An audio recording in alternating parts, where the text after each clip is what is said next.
Assalamualaikum warahmatullahi wabarakatuh.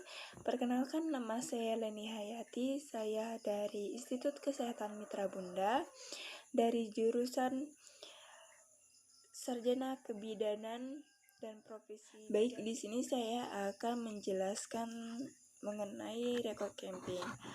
Nah, record keeping ini merupakan pendokumentasian segala informasi ke dalam berkas pasien.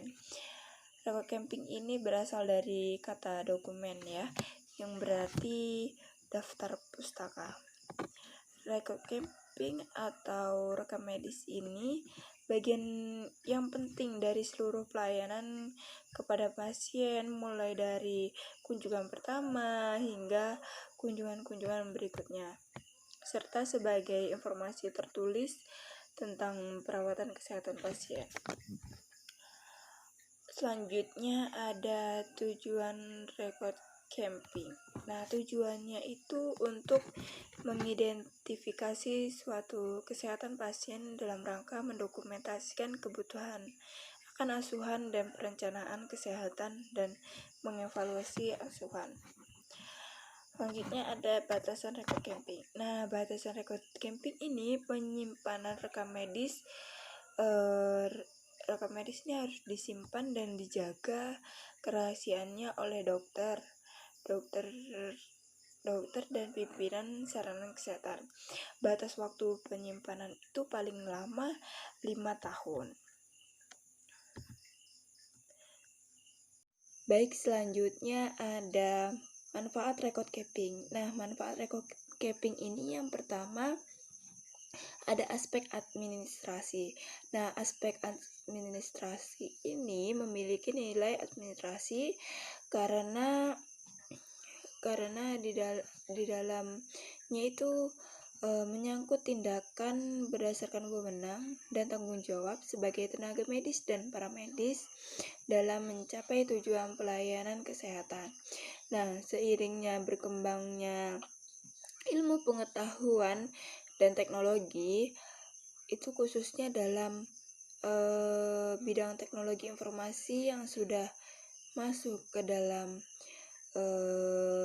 dalam bidang kesehatan, maka penggunaan dalam rekam medis atau record keeping itu saat ini diperlukan karena mempermudah kita melihat proses pengobatan dan tindakan yang diberikan atas tenaga medis kepada pasien itu dapat diakses secara langsung oleh bagian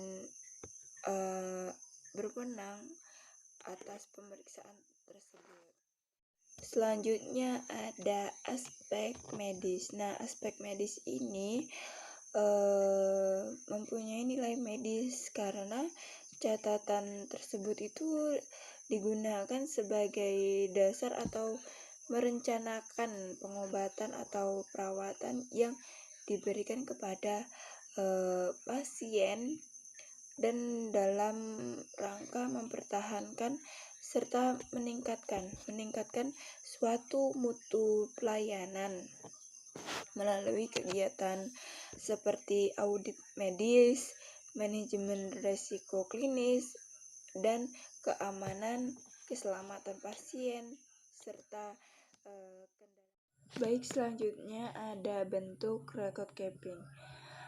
Bentuk record keeping itu yang pertama ada POR atau Problem Oriented Record, yaitu suatu model pendokumentasian sistem pelayanan kesehatan yang berorientasi pada masalah pasien. Nah, model ini memusatkan data tentang pasien dan didokumentasikan dan disusun menurut masalah pasien itu sendiri. Nah, sistem dokumentasian jenis ini itu mengintegrasikan semua data mengenai masalah yang dikumpulkan oleh dokter, perawat, atau tenaga kesehatan lainnya yang terlibat dalam pemberian pelayanan kepada pasien. Nah, selanjutnya ada Yang kedua itu ada SOR atau Source Oriented Record. Nah, SOR ini suatu model pendokumentasian sistem pelayanan kesehatan yang berorientasi pada sumber informasi.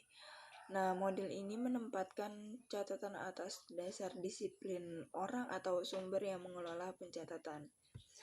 Dokumentasi ini dibuat dengan cara setiap anggota tim kesehatan membuat catatan sendiri dari hasil observasinya kepada pasien. Kemudian semua hasil dokumentasinya itu dikumpulkan menjadi satu sehingga masing-masing anggota tim kesehatan melaksanakan kegiatannya sendiri tanpa ketergantungan oleh anggota tim kesehatan yang lainnya. Misalnya itu ada kumpulan dokumentasi yang bersumber dari dokter, bidan, perawat, fisioterapi, ahli gizi, dan lain-lain. Jika dokter itu menggunakan lembar untuk mencatat instruksi, lembar riwayat penyakit, dan perkembangan penyakit. Selanjutnya ada CBE atau Creating by Expansion. Itu adalah sistem dokumentasi yang hanya mencatat secara naratif dari hasil atau penemuan yang menyimpang dari keadaan norma atau standar. Jadi kesimpulannya, penemuan yang penting dan menjabarkan atau mengkaji dan penemuan termasuk instruksi dari dokter dan bidan grafik. Baik, selanjutnya ada metode SOPIER atau disingkatan dari Subject, Objective, Assessment, Planning, Implementasi, Evaluasi, Assessment. Nah, yang pertama itu ada data subjektif. Data subjektif ini mencatat catatan ini berhubungan dengan masalah sudut pandang pasien, misalkan ekspresi pasien mengenai kekhawatiran dan keluhan yang dicatat sebagai kutipan langsung atau ringkasan yang berhubungan dengan diagnosa. Misalkan pada orang bisu di bagian belakang itu di bagian belakang subjek diberi tanda O atau X. Ini menandakan orang itu bisu. Data subjektif ini menguatkan diagnosa yang akan dibuat. Selanjutnya objektif. Data objektif ini memberikan bukti gejala klinis pasien dan fakta yang berhubungan dan diagnosa. Yang datanya itu data fisiologis, hasil observasi yang jujur, informasi kajian teknologi seperti misalkan hasil laboratorium, sinar X, rekaman CTG, dan lain-lain. Dan informasi dari keluarga atau orang lain dapat dimasukkan dalam kategori ini juga. Selanjutnya ada analisa atau assessment. Nah, masalah atau diagnosa yang ditegakkan ini berdasarkan data atau informasi subjektif maupun objektif yang dikumpulkan atau disimpulkan karena keadaan pasien terus berubah dan selalu ada informasi baru baik subjektif maupun objektif dan sering diungkapkan secara terpisah-pisah. Maka proses pengkajian ini adalah suatu proses dinamik.